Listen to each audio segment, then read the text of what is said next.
Hello hi welcome back to my YouTube channel. ಇವತ್ತು ನಾವು ರುಚಿಕರವಾದ ಡ್ರೈ ಗೋಬಿ ಹೇಗೆ ಮಾಡುವುದು ಎನ್ನುವ ವಿಧಾನವನ್ನು ತಿಳಿಯೋಣ. ಮೊದಲು ಗೋಬಿಯನ್ನು ಚಿಕ್ಕ ಚಿಕ್ಕದಾಗಿ ಕತ್ತರಿಸಿಕೊಂಡು ಒಂದು ಬೌಲಲ್ಲಿ ತೊಳಿಬೇಕು. ಮತ್ತು ಅದಕ್ಕೆ ಒಂದು ಪಾತ್ರೆಯಲ್ಲಿ ನೀರು ಹಾಕಿ ಒಂದು ಚಿಟಿಕೆಯಷ್ಟು ಉಪ್ಪು ಮತ್ತು ಒಂದು ಚಿಟಿಕೆಯಷ್ಟು ಅರಿಶಿನ ಪುಡಿ ಹಾಕಿ ಚೆನ್ನಾಗಿ ಮಿಕ್ಸ್ ಮಾಡಬೇಕು. ಅರಿಶಿನ ಮತ್ತು ಉಪ್ಪು ಅದರಲ್ಲಿರುವ ಹುಳು ಕ್ರಿಮಿ ಕೀಟಕ ಎಲ್ಲವನ್ನು ನಾಶ ಮಾಡುತ್ತೆ. ಮತ್ತು ಇದನ್ನು ಸಹ ಒಂದು ಸ್ಟವ್ ಆನ್ ಮಾಡಿ ಕಾಯಿಸಲಿಕ್ಕೆ ಇಡಬೇಕು. ಇನ್ನೊಂದು ಪಾತ್ರೆಯಲ್ಲಿ ಒಂದು ಬೌಲ್ನಷ್ಟು ಅಕ್ಕಿ ಹಿಟ್ಟು ಮತ್ತು ಅರ್ಧ ಬೌಲ್ನಷ್ಟು ಕಾರ್ನ್ಫ್ಲವರ್ ಹಿಟ್ಟು ಮತ್ತು ಒಂದೆರಡು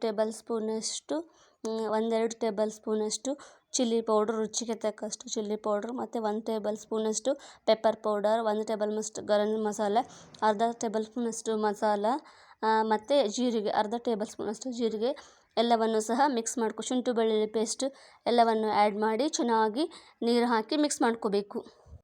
ಎಲ್ಲವನ್ನು ಸಹ ಸ್ವಲ್ಪ ನೀರು ಹಾಕಿ ಹಿಟ್ಟು ಹದಕ್ಕೆ ಬರುವ ಹಾಗೆ ಚೆನ್ನಾಗಿ ಮಿಕ್ಸ್ ಮಾಡ್ಕೊಳ್ತಾ ಇರಬೇಕು. ಹೀಗೆ ಈ ರೀತಿಯಾಗಿ ಹಿಟ್ಟು ಮಿಕ್ಸ್ ಮಾಡಿಕೊಂಡು ಒಂದು ಹದಕ್ಕೆ ಬರುವ ಹಾಗೆ ಹಿಟ್ಟು ಮಿಕ್ಸ್ ಮಾಡ್ಕೋಬೇಕು. ಮತ್ತು ನಾವು ಒಂದು ಪಾತ್ರೆಯಲ್ಲಿ ಕಾಯಿಸಿಟ್ಟಂತಹ ಗೋಬಿಯನ್ನು ತೆಗೆದು ಡ್ರೈ ಮಾಡಿ ಈ ಹಿಟ್ಟಿಗೆ ಮಿಕ್ಸ್ ಮಾಡಿದ ಹಿಟ್ಟಿಗೆ ಆ್ಯಡ್ ಮಾಡಿ ಗೋಬಿ ಮತ್ತು ಹಿಟ್ಟು ಎಲ್ಲ ಸಹ ಮಿಕ್ಸ್ ಆಗುವವರೆಗೆ ಚೆನ್ನಾಗಿ ಮಿಕ್ಸ್ ಮಾಡ್ಕೋಬೇಕು.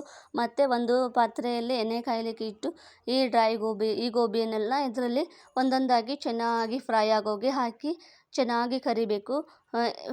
ಮೀಡಿಯಮ್ ಫ್ಲೇಮ್ ಇಟ್ಟು ಚೆನ್ನಾಗಿ ಕರಿದು ಈ ರೀತಿಯಾಗಿ ಗೋಬಿ ಬರುತ್ತೆ. ಇದಕ್ಕೆ ನಾವು ಈ ಗೋಬಿಯನ್ನು ಒಂದು ಬೌಲ್ಗೆ ಸರ್ವ್ ಮಾಡಿಕೊಂಡು ಟೊಮೆಟೊ ಸಾಸು, ಚಿಲ್ಲಿ ಪೌಡ್ರು ಎಲ್ಲವನ್ನು ಸಹ ಮೇಲೆ ಹಾಕಿ ಡೆಕೋರೇಟ್ ಮಾಡ್ಕೊಂಡು ತಿಂದರೆ ಈ ರೀತಿಯಾಗಿ ರುಚಿಕರವಾದ ಗೋಬಿ ತಯಾರಾಗುತ್ತೆ. ಲೈಕ್ ಮಾಡಿ, ಸಬ್ಸ್ಕ್ರೈಬ್ ಮಾಡಿ.